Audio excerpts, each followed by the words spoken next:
Hey there, Dean Mannix coming to you live from the Opera House in sunny Sydney. Now last week I talked about the importance of being deliberate, about being better.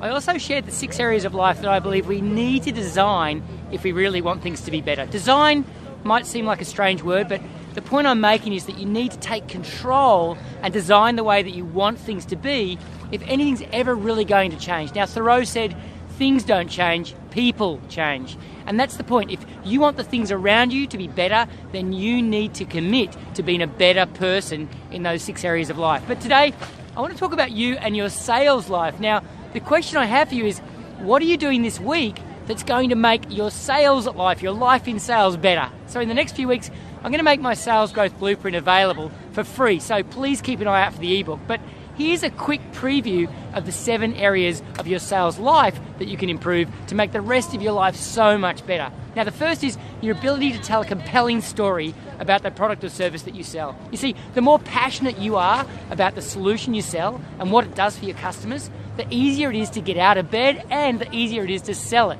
Now, the second is smarter targeting. So, the right prospects, customers, and third parties. There's nothing more painful for a salesperson than doing all the right things for all the wrong people. So improve your targeting and you improve everything about your sales life. Now the third is persuasive lead generation. Now if you're one of those lucky salespeople that gets 100% of your leads from the marketing team, then you are very lucky. But for the rest of us that have to hustle and generate a significant number of our own leads, being more ethically and deliberately persuasive in this area can improve your lead flow by more than literally 4 to 7 times. So imagine a sales life with that much lead flow. Now the fourth is persuasive proposal strategies. Let me tell you a real story about a client.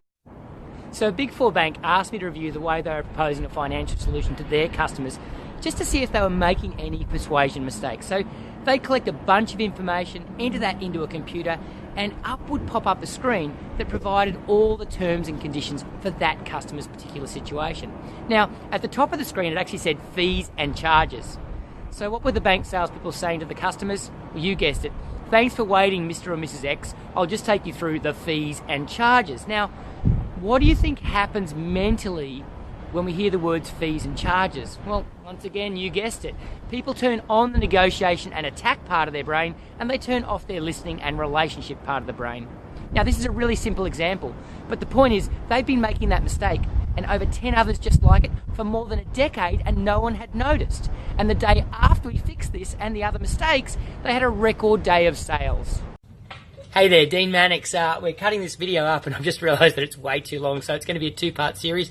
Check out the next part next week and make sure you're having a better life. Bye now.